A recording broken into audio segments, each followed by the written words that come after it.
कधीच नाही चुकणार तुमचे फेवरेट टीव्ही शोज झी5 सोबत, तेही एकदम फ्री। अगं तू का चहा घेऊन आलीस इथे? मी आले असते ना ते इकडे। नाही नाही ठीक आहे, म्हटलं तुम्ही वाचत होता, डिस्टर्ब कशाला करायचं तुम्हाला। काय वाचताय? लामण दिवा, दिवा मोकाशींचं। अरे वा, काय सुंदर लिहायचं ना मोकाशी। उत्तम लेखक। तुम्हाला खूप आवडतं ना वाचायला? खूप, पूर्वीपासून मला वाचनाची आवड होती। मी या घरापासून दूर होते तेव्हा हे पुस्तकच माझे मित्र होते। सुखदुःखात त्यांनीच तर माझी साथ दिली। पण आई, आता आलाय की तुम्ही घरी, सगळी तुमचीच माणसं आहेत इथे। आता म्हणजे तुम्ही अजून इथेच का राहताय आई? तुमची रूम आहे ना? अगं नाही, मी इथेच कम्फर्टेबल आहे। नाही बरोबर आहे, इथे कम्फर्टेबल आहे, पण म्हणजे मला असं म्हणायचं होतं की तुम्ही जसं तुम्ही आईच्या नात्याचा एवढा विचार करता, तसं बायकोच्या नात्याचा का नाही करत? खरं सांगू अक्षरा, आमच्या दोघांमध्ये एक ऑकवर्डनेस आहे। पण असं का? अक्षरा, आमचं लग्न जरी झालेलं असलं तरी इतकी वर्ष आम्ही एकमेकांपासून दूर राहिलोय। काहीच कम्युनिकेशन नव्हतं, त्यामुळे कम्फर्टेबल नाही वाटत। असं वाटतं की आम्ही एकमेकांपासून खूप दुरावलो गेलोय। एक अंतर आहे आमच्या दोघांमध्ये।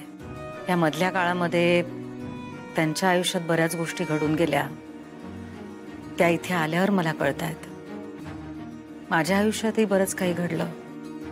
माझी स्मृती गेली होती, माझं आजारपण, या सगळ्यामुळे आमचं नातं कुठेतरी मागे पडलं असं वाटायला लागलंय। पण आई, तुम्ही ह्या नात्याला संधीच दिली नाही तर ते पूर्वीसारखं कसं होईल? तसं नाही आहे अक्षरा, म्हणजे मी माझ्या बाजूने प्रयत्न करतेच। मी त्यांच्याशी जेव्हा जेव्हा बोलायला जाते ना, तेव्हा विचित्र दडपण येतं ग, एक अंतर जाणवतं। म्हणजे मोकळेपणाने नाही बोलतायत। त्यांचंही तसंच होत असावं, कारण ना आमच्यात जेवढ्याच तेवढं बोलणं होतं। आता बघ ना, मी तुझ्याशी आणि आईंशी या घरात मोकळेपणाने बोलू शकते, पण त्यांच्याशी बोलायला गेले तर अधिपतीचा विषय निघतो आणि काहीतरी वाद होतात।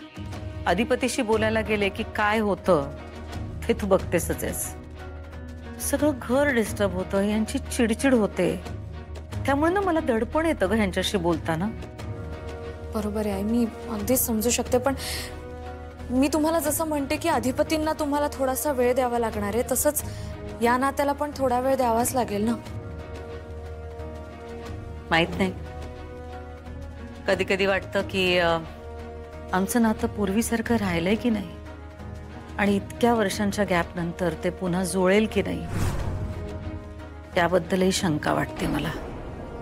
आईंची जी अवस्था आहे तीच बाबांची आहे, दोघेही अजून कम्फर्टेबल नाही आहेत। आई, तुम्हा दोघांचं नातं बळकट आहे, मला माहिती, आणि लवकरच सगळं पूर्वीसारखं होईल, बघा तुम्ही। बर, चहा थंड होतोय, तुम्ही चहा घ्या, हा मी नाश्त्याची तयारी करते। घेते।